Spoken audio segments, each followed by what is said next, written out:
Hello बच्चों, कैसे हैं आप लोग। उम्मीद करते हैं आप लोग सब बढ़िया होंगे। इस वीडियो में हम लोग बात करने वाले हैं कक्षा 9 प्रश्नावली 7.1 का क्वेश्चन नंबर 6। पिछली वीडियो में हमने क्वेश्चन नंबर 1 से 5 नंबर तक बात की है। इस वीडियो में हम क्वेश्चन नंबर 6 से स्टार्ट करेंगे। तो देखिए यहाँ क्या कह रहा है कि ए सी बराबर ए ई है और ए बी बराबर ए डी है, यानी ए सी बराबर क्या है, ए ई, यानी ये भुजा बराबर है ए बी बराबर है ए डी, यानी ए डी। ये बराबर है, आपको दिख रहा होगा इस तरह एक निशान, इसमें एक एक, यानी ये बराबर है और ये बराबर है। और एंगल बी ए डी, यानी बी ए डी, यानी कौन सा, ये वाला भाग। हम थोड़ा इसको इस तरह दिखा दे रहे हैं, ठीक है। ये वाला ए बी ए डी और बराबर है ई ए सी का। तो ई ए सी यानी ये एंगल और ये एंगल बराबर बता रहा है। अब हमें क्या कह रहा है, दिखाने बोला है, दिखाइए कि बी सी बराबर डी ई, यानी बी सी बराबर डी ई, यानी ये भुजा बराबर ये भुजा हमें दिखाने बोला है। तो देखिए दिया है, क्या क्या दिया है, कि दिया है कि ए सी बराबर ए ई है और ए बी बराबर ए डी है, दिया है। और क्या कह रहा है कि एंगल बी ए डी, यानी बी ए डी बराबर एंगल ई ए सी है। इसका मतलब है कि बी ए डी, यानी ये त्रिभुज, ध्यान से देखिए, ये त्रिभुज किसके बराबर है, ई ए सी, यानी ई ए, ये त्रिभुज के बराबर है। तो यहाँ पे मेरा देखिए ये छूट जा रहा है, ये भाग छूट रहा है। तो अगर हम यहाँ से यहाँ और यहाँ से यहाँ अगर प्रूफ कर दे तो हमें पता चल जाएगा कि ये त्रिभुज बराबर ये त्रिभुज है, यानी तब हम बोल सकते हैं सर्वांग सम है। क्लियर है। तो चलिए हम यही करेंगे। तो देखिए यहाँ से यहाँ तक प्रूफ करने के लिए क्या करेंगे, ये जो मेरा त्रिभुज है और ये जो मेरा त्रिभुज है, ये दोनों त्रिभुज को हम लोग जोड़ देंगे, यानी ये त्रिभुज प्लस ये त्रिभुज। तो चलिए जोड़ते हैं। क्या लिखेंगे कि angle B A D plus angle D A C बराबर एंगल ई ए सी में क्या जोड़ देंगे, एंगल डी ए सी। इसका मतलब है कि देखिए बी ए डी यानी ये त्रिभुज में हम इसको जोड़ें, किसको जोड़ें, तो डी ए सी को। क्लियर है। अब ये त्रिभुज जो बना था, ये त्रिभुज जो बन रहा था उसमें भी जोड़ें ई ए सी, यानी ई ए सी में किसको जोड़े, डी ए सी को, डी ए सी, यानी ये वाला जो भाग है इधर भी जोड़ें और इधर भी जोड़ें, जोड़ दिए। अब जब जोड़ दिए तो देखिए क्या बना, डी ए सी, यानी यहाँ से क्या जोड़ें, डी ए सी, यानी अब ये बना, ये त्रिभुज बना मेरा, बना कि नहीं। तो हम इसको क्या लिखेंगे, त्रिभुज, इसको हम लोग क्या लिख सकते हैं तब, त्रिभुज बी ए सी मेरा बन गया, नया त्रिभुज निकला बी ए सी बराबर क्या बोल सकते हैं कि कौन, डी ए ई, यानी एक नया अब बन गया ये वाला, यानी डी ए ई। तो देखिए साइड हम एक में बराबर कर लिए कि नहीं। तो हम इसको इक्वेशन 1 मान लेते हैं, समीकरण 1 मान लेते हैं। अब हम लोग क्या करेंगे, त्रिभुज ए बी सी और त्रिभुज ए डी ई में देखेंगे, यानी ए बी सी और त्रिभुज ए डी ई, क्लियर है, में देखेंगे। तो देखिए यहाँ से ये जब बराबर हुआ और हमें कह भी रहा था कि ये ए बी बराबर किसका है, ए डी का, यानी ये बराबर ये इस त्रिभुज में, देखिए है कि नहीं, यानी ये मेरा नया त्रिभुज बना, ये वाला, ये, और इधर बना ये वाला। कंफ्यूज नहीं होना है आपको, ये वाला। तो ये भुजा बराबर ये भुजा, यानी इस त्रिभुज और इस त्रिभुज में दोनों भुजा बराबर, यानी क्या, ए बी बराबर ए डी।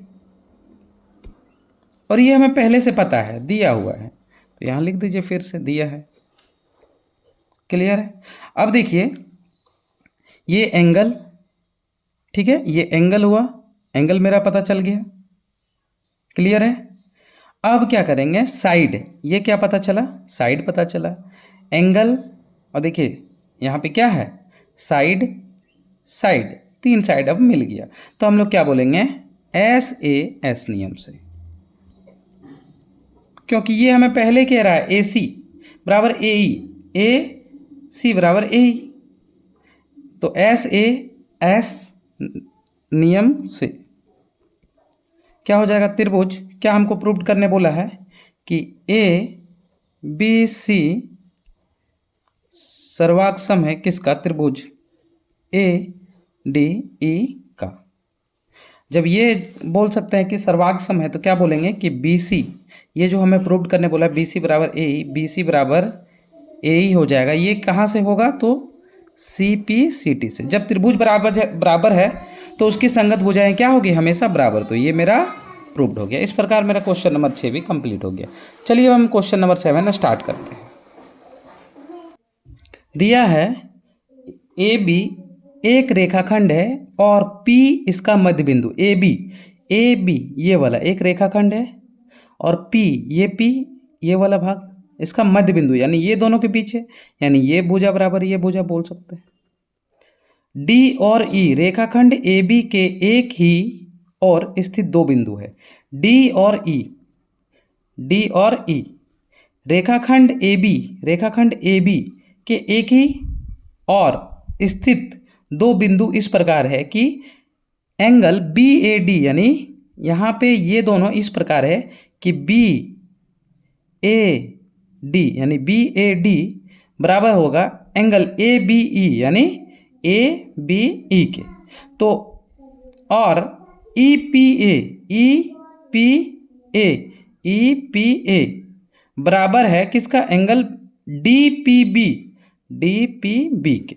ठीक है, तो चलिए, और इसमें दो क्वेश्चन दिया है, बोल रहा है त्रिभुज DAP सर्वासम त्रिभुज EBP है और दूसरा AD बराबर BE। तो देखिए ये अगर हम प्रूव किए तो ये हो जाएगा। क्यों, क्योंकि अगर सर्वागसम होगा तो हम बोल सकते हैं उसका संगत भुजाएं हमेशा क्या होती है, बराबर। कहाँ से, तो बोल सकते हैं CP CT से शॉर्टकट में। क्लियर है।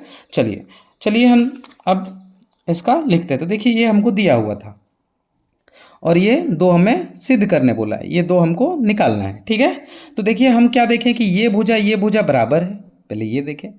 अब हम क्या करेंगे, यहाँ से लेके चलेंगे, पहले इसको लेके चलेंगे EPA। तो एंगल देखिए क्वेश्चन नंबर 6 जैसा है, एंगल EPA बराबर एंगल DPB। ये कहाँ दिया है, तो इसका मतलब है EPA यानी EPA और यहाँ पे क्या होगा DPB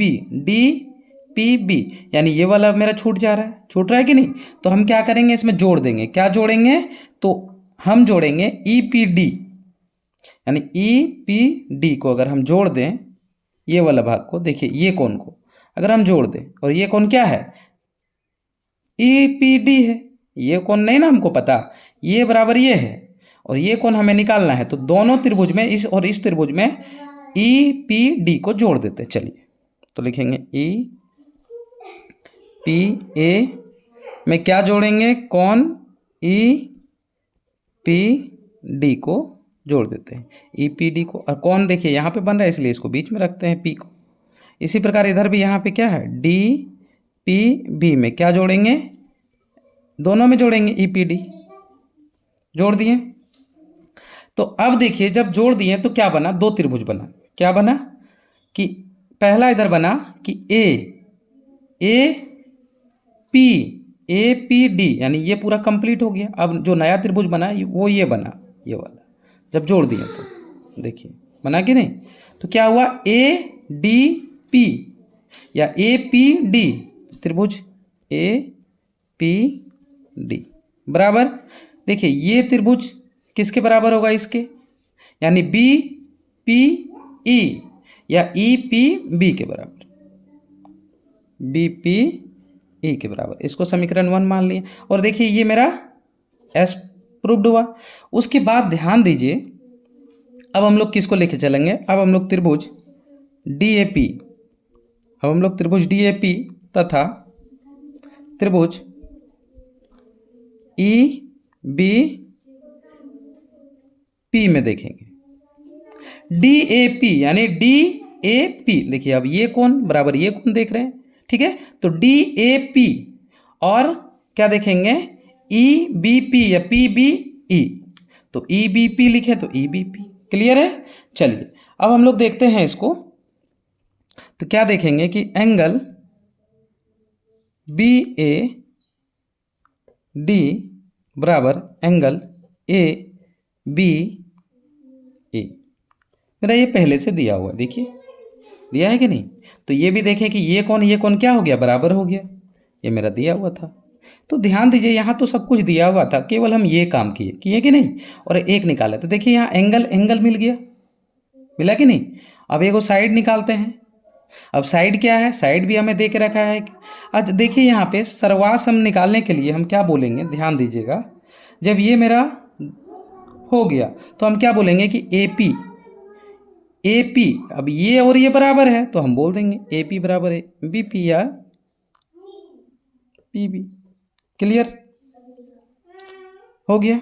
अब ये कहाँ से आया तो लिख दीजिए मध्य बिंदु P से, है ना। तो लिखिए AB का मध्य बिंदु, AB का मध्य बिंदु P। AB का मध्य बिंदु यानी ये दोनों को बराबर भाग में काट रहा है, बोल रहा है कि मध्य बिंदु P है तो बोल दिए। क्लियर है। चलिए अब आगे देखते हैं। अब हम लोग लिखेंगे त्रिभुज, तब APD जो त्रिभुज APD है वह किसके बराबर हो जाएगा, कौन, BPE के बराबर। देखिए निकालें कि नहीं, APD BPE के बराबर हो जाएगा। ये कहाँ, समीकरण 1 से। क्लियर है। तो जब समीकरण 1 से आया तो क्या देखें कि एंगल साइड एंगल, देखिए एंगल साइड एंगल सर्वागसम नियम से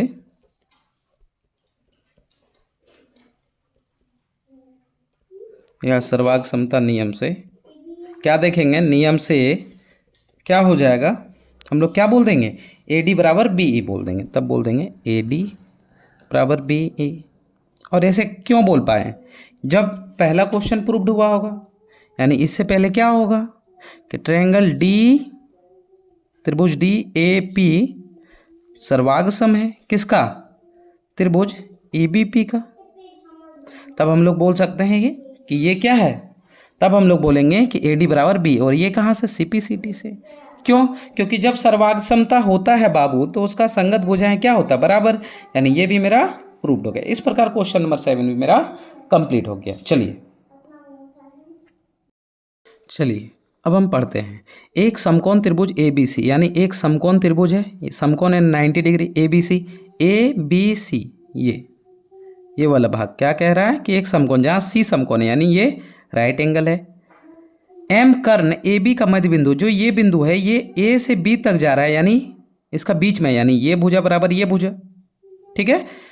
C को M से मिलाकर D तक इस प्रकार बढ़ाया गया है कि DM बराबर CM हो जाएगा। यानी इसको इस प्रकार बढ़ाया गया है कि ये भुजा बराबर ये भुजा है, ये भुजा बराबर ये भुजा है। बिंदु D को बिंदु B से मिला दिया जाता है, बिंदु D को B से, अब उसको इस प्रकार बढ़ाया यहाँ से यहाँ कि ये और ये बराबर है, अब इसको B में मिला दिया जाता है।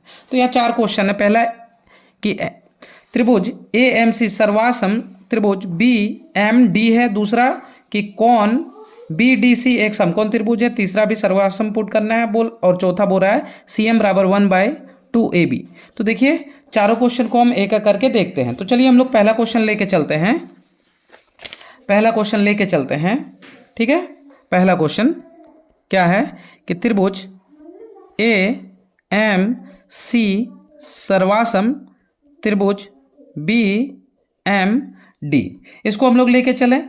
तो ध्यान दीजिए यहाँ पे हम लोग बोल सकते हैं AMC यानी ये वाला भाग, ठीक है, ये वाला AMC ये त्रिभुज बराबर BMD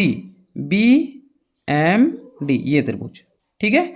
और अभी हमने पढ़ा कि ये और ये बराबर है और इसके बराबर ये है, ये तो दिया हुआ है क्वेश्चन में, तो वही लिखेंगे। क्या लिखेंगे कि AM बराबर क्या है, BM। क्यों, क्योंकि M क्या करता है, मध्य बिंदु में काटती है, यानी AM बराबर BM। अब ये हमको पहले ही दिया हुआ है, उसके बाद देखिए CM बराबर DM है, ये भी हमको पता है। यानी CM बराबर DM। ये भी ज्ञात है बाबू, ज्ञात है। सर ऐसा आप क्यों कर रहे हैं? क्योंकि बाबू हम लोग त्रिभुज ले रहे हैं। देखिए ये दोनों कौन सा त्रिभुज ले रहे हैं यहाँ? AMC ले रहे हैं। और कौन सा ले रहे हैं? BMD। ठीक है, तो ये भुजा इसके बराबर है, ये भुजा इसके बराबर है, यानी दोनों त्रिभुज की दो दो भुजा बराबर है। क्लियर है? जब दो भुजा बराबर होता है और तो हम लोग क्या बोल सकते हैं? दो भुजा बराबर हो गया। अब हम लोग एक कोण अगर बराबर दिखा दें, देखिए ये कितना है? 90 डिग्री। सी कितना है? 90 डिग्री। और देखिए ध्यान से, अगर यहाँ पे देखा जाए तो ये कोण, जैसे इस त्रिभुज का ये कोण बराबर ये कोण होगा या नहीं होगा? होगा। क्यों होगा सर? क्योंकि ये इसका शीर्षाभिमुख कोण है, ये इसका शीर्षाभिमुख कोण है। तो क्या हो जाएगा? कोण हम लोग लिखेंगे कोण, देखिए यहाँ पे क्या हो जाएगा? कोण ए, पहले इसको लिखते हैं AMC और BMD। ठीक है, AMC बराबर कोण BMD, यानी ये और ये। पहले तो बोला कि ये बराबर है, ये और ये बराबर है, हमको दिया हुआ ही है। तो हम जानते हैं जब दो भुजा बराबर है और ये कोण बराबर ये होता है, किसके बेसिस पे? शीर्षाभिमुख कोण। किसके आधार पर? शीर्षाभिमुख कोण के आधार पर, शीर्षाभिमुख कोण के आधार पर। तो शीर्षाभिमुख कोण हम लोग लिख दिए बाबू, अब कोई दिक्कत नहीं। तब हम लोग बोल सकते हैं जब दो साइड और एंगल बराबर हो जाए तो क्या हो जाएगा? तब हम लोग बोलेंगे कि त्रिभुज AMC सर्वासम त्रिभुज BMD हो गया। किससे? तो SAS से, साइड एंगल से, या साइड एंगल साइड से हो गया। ठीक है, चलिए इस तरह मेरा पहला क्वेश्चन मेरा कंप्लीट हो गया। अब हम लोग क्वेश्चन नंबर 2 देखते हैं। चलिए हम लोग दूसरा देख लेते हैं। ठीक है, दूसरा क्या कह रहा है कि एंगल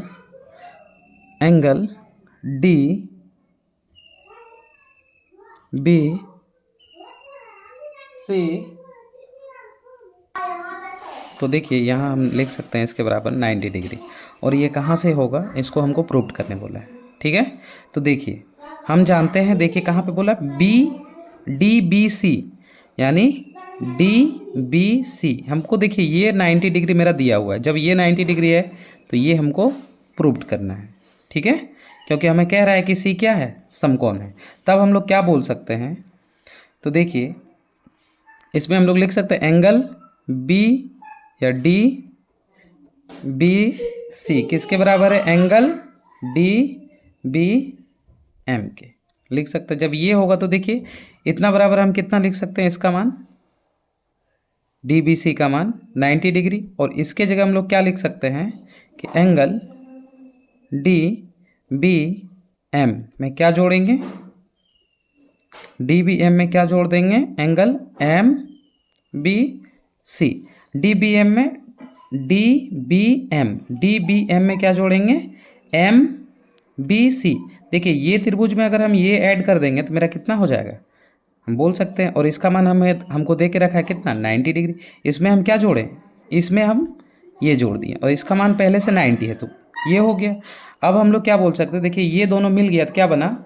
CBD या B, देखिए क्या बनेगा? DBC। देखिए ये इससे मिल गया तो ये पूरा हो गया। अब ये मेरा बन गया, ये बना तो हम बोल सकते हैं ये समकोण है। तो क्या बोलेंगे? इसलिए कि DBC बराबर 90 डिग्री, ये प्रूव्ड हो गया। तो इस प्रकार 2 नंबर भी कंप्लीट हो गया। चलिए अब क्वेश्चन नंबर 3 पे बात करेंगे। चलिए 3 में क्या कह रहा है कि कह रहा है त्रिभुज DBC और त्रिभुज क्या ले लेंगे? DBC ले लेंगे और त्रिभुज ले लेंगे ACB।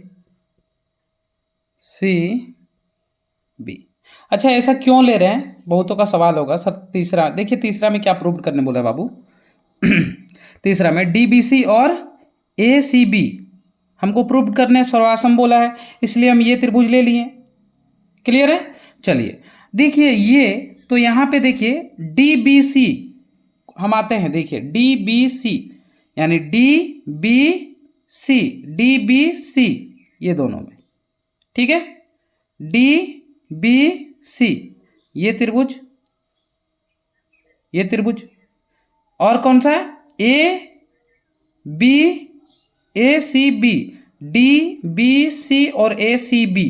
तो देखिए ये जो दो त्रिभुज था अभी हम लोग निकाले, तो यहाँ से हम लोग लिख सकते हैं, क्या लिख सकते हैं कि दोनों के लिए देखिए इसके लिए भी ये भुजा है, समझिएगा, इस त्रिभुज के लिए ये भुजा है और इस त्रिभुज के लिए भी ये भुजा है, यानी ये भुजा बराबर है दोनों त्रिभुज में। तो हम लोग क्या लिखेंगे कि बी सी बराबर बी सी, उभयनिष्ठ। क्लियर है? तब हम लोग बोल सकते हैं कि डी बी और ए सी भी बराबर होगा, यानी डी बी और ए सी ये भी बराबर हो जाएगा। जब ये बराबर हुआ और यहां से भी हम लोग देखे थे कि बराबर था, तो ये भी हो जाएगा, डी बी बराबर ए सी हो जाएगा। और डी बी बराबर ए सी हो जाएगा, तब हम लोग क्या बोलेंगे कि त्रिभुज बी एम डी, क्या बोल देंगे, बी एम डी सर्वासम हम लोग दिखाए थे। ये कहाँ से आया, बी एम डी, ये कहाँ से आ रहा है, बी एम डी सर्वासम हम लोग दिखा चुके हैं, एएमसी में दिखा चुके हैं। तब हम लोग बोलेंगे कि हाँ, क्या बोल देंगे कि त्रिभुज डी बी सी सर्वासम है त्रिभुज ए सी बी का। ये तो हम पहले प्रूव कर चुके हैं। इस प्रकार मेरा तीसरा नंबर क्वेश्चन भी कंप्लीट हो गया। अब देखिए चौथा नंबर क्वेश्चन में सी एम बराबर 1/AB बोल रहा है। तो देखिए सी एम यानी सी एम बराबर 1/AB। जब देखिए ये भुजा सब आपस में, ये भुजा बराबर ये भुजा है, तो हम नहीं बोल सकते हैं। क्वेश्चन नंबर 14 क्या कह रहा है कि सी एम बराबर हमें क्या प्रूव कीजिए, 1/2AB। तो ध्यान दीजिए ये जब बराबर है तो 1/AB, AB 1/AB। C M, देखिए सी एम जो है वह किसके बराबर है, देखिए सी एम ये भुजा बराबर है, यानी C M plus B D M. तो लिख लेंगे C M plus D M. और हम C M plus D M हम अभी निकाल चुके हैं। देखिए C M plus D M यानी सी एम बराबर डी एम होता है। तो हम इसका एक मान कर देते हैं, क्या कर देते हैं, ए बी के बराबर है, क्योंकि आधा आधा ये दोनों भाग मिलके ये इसके बराबर है, तो वही कर दिए। तो सी एम और डी एम कहाँ से लिखे हैं, ऊपर में दिया है सी एम बराबर है इसलिए। तो देखिए सी एम कितना, C M 2 C M, A B तो ए बी। अब 2 को हटाइए तो सी एम बराबर हाफ ए बी आ गया। इस प्रकार मेरा क्वेश्चन नंबर 8 का 4 भी कंप्लीट हो गया। तो अगर वीडियो आपको अच्छी लगे तो लाइक कीजिएगा, चैनल पर नए हैं तो सब्सक्राइब कीजिए तथा बेल आइकन में ऑल पे प्रेस कर दीजिएगा, ताकि जब भी हम आपके लिए वीडियो बनाएं आपके पास नोटिफिकेशन तुरंत आए। धन्यवाद।